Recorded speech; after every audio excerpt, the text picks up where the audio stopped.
Hey guys, how's it going? And welcome back. So we've got a double hitter for you guys for reviews, mainly because it's the only way I can see doing it.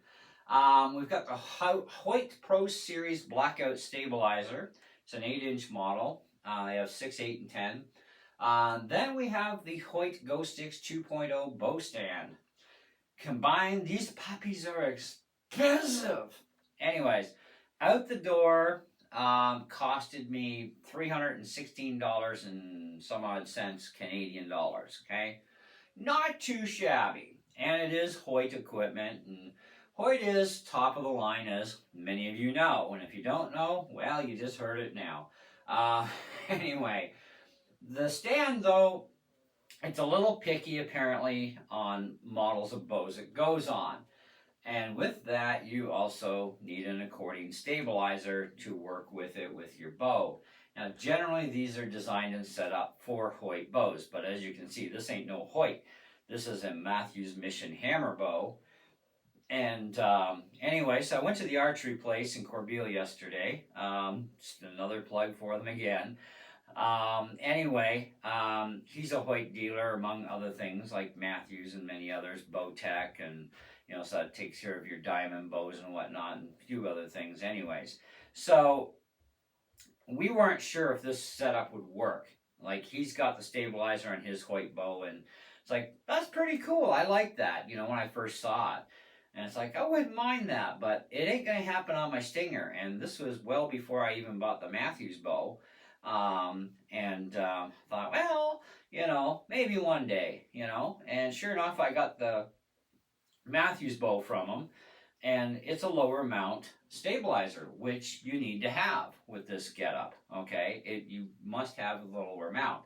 So if your bow doesn't have this kind of a lower mount, well, guess what? You ain't taking advantage of the bow stand. Now, the stabilizer is compatible with everything on the planet. I can use that stabilizer in my recurve bows. I can use them in any of my other compound bows. Doesn't matter. As long as you have a stabilizer screw in on your bow, not a problem. You can use any stabilizer you want because they're all the same thread pattern anyhow, okay, and thread size.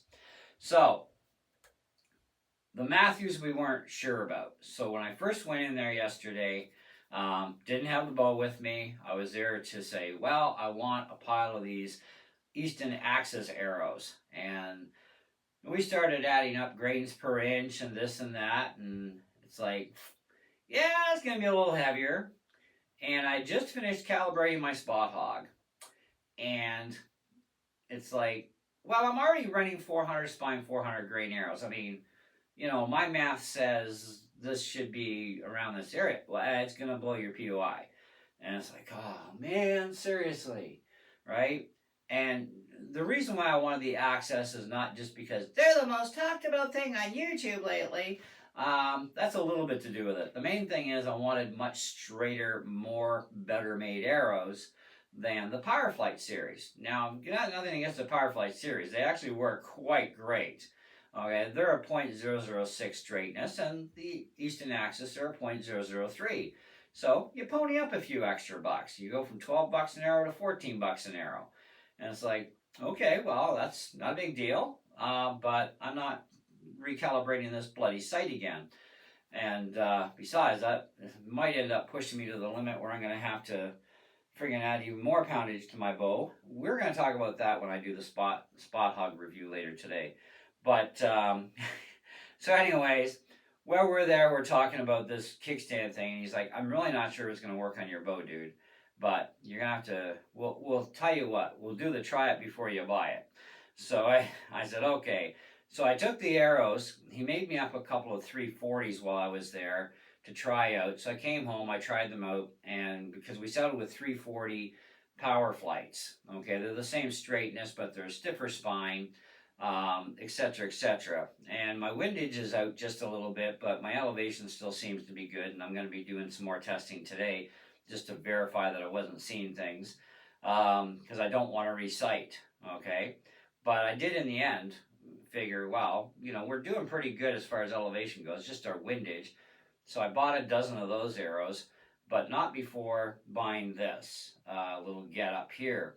So I brought my bow back with me, and we got the kickstand on there just fine, but then we couldn't use my stubby stabilizer.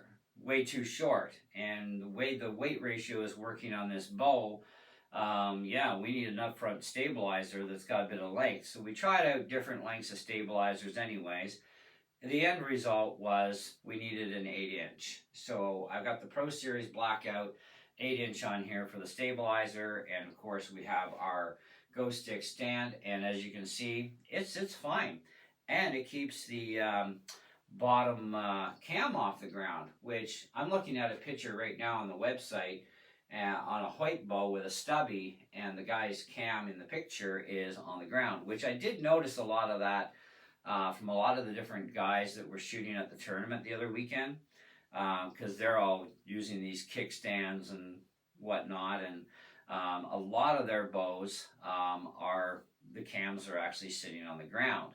And I do have that option that if I don't have my quiver on, or I'm out of arrows in my quiver because I gotta go collect them, I can take it from having this set up with the cam off the ground, or I can tilt it the other way and the cam is on the ground. But I want to keep the dirt out of my string, so I'm going to leave it so that, you know, my cam stays off the ground. But anyways, different setups are going to be different ways of setting the legs. There's multiple positions on the legs on this one. I believe here they say there's like something like 4 different positions or something. Yeah, 4 different positions for the legs. So we found a position that worked absolutely perfect. So voila, there you go, there you have it. Now, what am I going to tell you about the whole star rating issue on these things? I have absolutely no problem, in all honesty, and it's not because I spent a lot of money, and it's not because it's top of the line Hoyt stuff, but in all honesty, I'm gonna have to put these parts at 4 3/4 out of 5. I can't ever give you guys a 5. Nothing is perfect, obviously. Okay, and this stand in itself is not compatible with all bows out on the market. They give us a list of different Hoyt bows on this website for the stand, but this is not a Hoyt, and it works only because it has the lower stabilizer mount, which the lower stabilizer mount, which you need to make the kickstand work with its stabilizer. Okay, if mine would have been any taller, it likely would not have worked. Okay, if that stabilizer mount was any higher up. Because the legs themselves are not adjustable for the length, but you can get different lengths of stabilizers. You just can't do anything but the length of the legs on the Bow Stix stand. So that's something to keep in mind. Now, you also don't have to take all this stuff off your bow to put it in your case, other than probably your stabilizer. But the legs, you can just undo the screws, which have no tools required, and you can kick them back and out of the way and put it in your case, and then just take your stabilizer off. And that's kind of nice and convenient. Now the stabilizer screws into a coupling that sits in the middle of the whole works, and then when you snug it up, it locks itself to the legs. So it's kind of a nice convenient system. Couple twists to undo, the stabilizer slides out with the coupling on it, and away you go. It's that simple and easy. Like, it is crazy easy. Anyhow, if you are looking for a bow stand, this can be an option if and only if you have a lower riser mount like mine. So if you got a Hoyt bow that's on the list, sure, no problem. If you have a Matthews bow like this, absolutely no problem, but you're going to need the 8-inch stabilizer. And you don't have to buy a Hoyt stabilizer, but you're going to need an 8-inch stabilizer at the very least, okay? We tried different length ones, and the only way to get this set up was with the 8-inch, so you're probably going to be stuck with an 8-inch, at least on a non-Hoyt bow, okay? Anyhow, but that's where I'm at. I think both pieces each deserve a 4 3/4. They are quality made. They are functional. They actually do the job. Even the stabilizer does the job it's supposed to, because it's also anti-vibration. And the front piece you can unscrew it from the stabilizer bar and just use that as like a mini stabilizer, because you can even buy those separately, because I have one that actually was on this bow, because I scored it from my Stinger 3G, and now that one is back on my Stinger, the Shorty, and this comes with the Shorty and the shaft, so it's like perfect.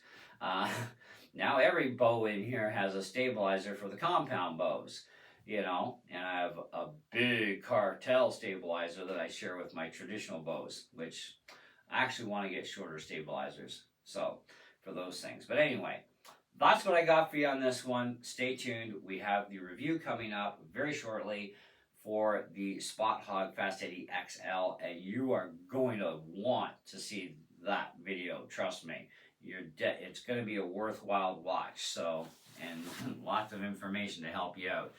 All right, so that's it. I think I'm pretty much done. Catch you on the next one. See ya.